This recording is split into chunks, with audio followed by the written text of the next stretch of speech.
President Trump has returned to the United States on an older Air Force One plane, rather than the newly refurbished Qatari jet he used last week. This unexpected switch has sparked concerns about the security of the new plane, particularly amid heightened tensions with Iran. According to reports, President Trump left Turkey on the older Air Force One plane, citing security reasons.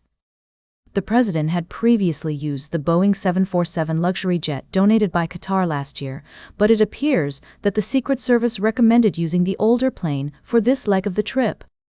The decision has raised eyebrows given the recent refurbishments and upgrades made to the Qatari jet.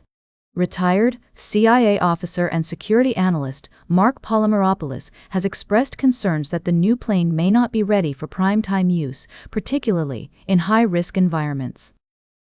In a statement, President Trump said he's always aware of potential threats, telling a reporter aboard Air Force One that "I'm number one on the kill list for Iran."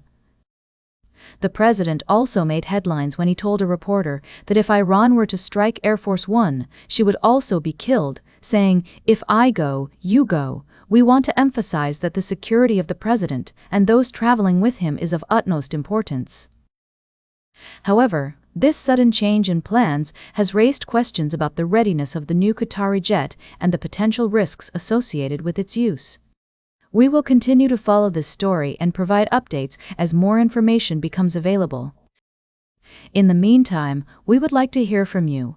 What do you think about the president's decision to switch planes? Do you have concerns about the security of Air Force One?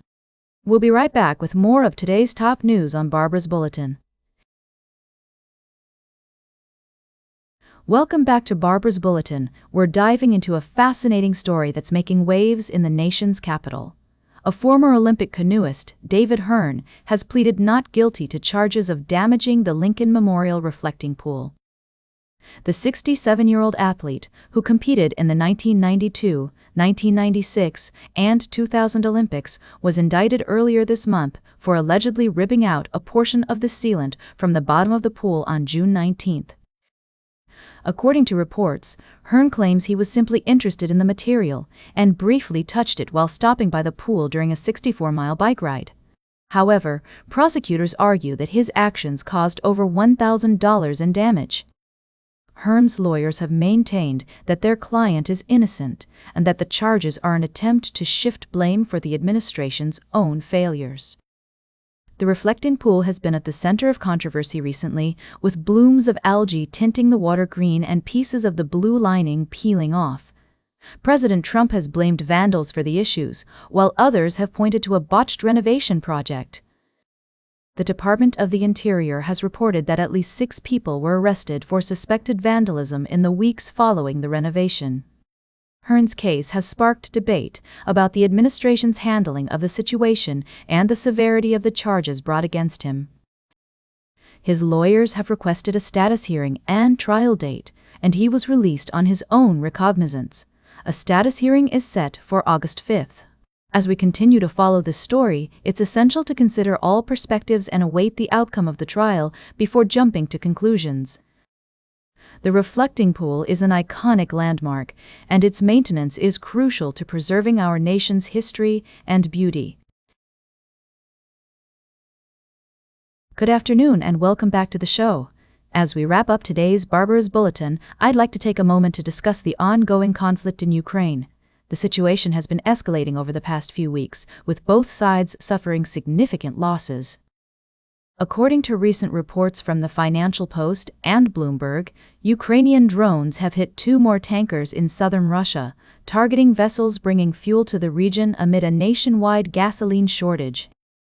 This development comes as Kyiv expands its attacks on Russia's energy infrastructure, aiming to curb the country's fuel production and pressure the Kremlin into negotiations. The assaults have resulted in several major refineries being shut down, worsening a gasoline shortage across Russia. The government has now banned almost all gasoline, jet fuel, and diesel exports to keep more supplies at home. Regional governors are requesting federal assistance, citing concerns about the normal functioning of their regions, including emergency services, harvesting campaigns, food delivery, public safety, and national priorities. Meanwhile, an article in The Hill raises a critical question. With Russia struggling to gain ground in Ukraine, is President Putin finally considering the use of nuclear weapons? The author suggests that it's no longer a matter of whether Russia loses in Ukraine, but when. Ukrainian deep strike drones have been threatening the Russian interior, and cross-border raids into Russian territory have become more frequent. It's essential to approach this topic with caution and consider multiple perspectives. While some analysts believe that Putin might be running out of options, others argue that the use of nuclear weapons is still a highly unlikely scenario. As we continue to monitor the situation in Ukraine, it's crucial to prioritize fact-based reporting and avoid speculation. The international community must remain vigilant and work towards finding a diplomatic solution to this conflict. That's all for today's Barbara's Bulletin. Remember to like, share, and subscribe, and until next time, stay engaged.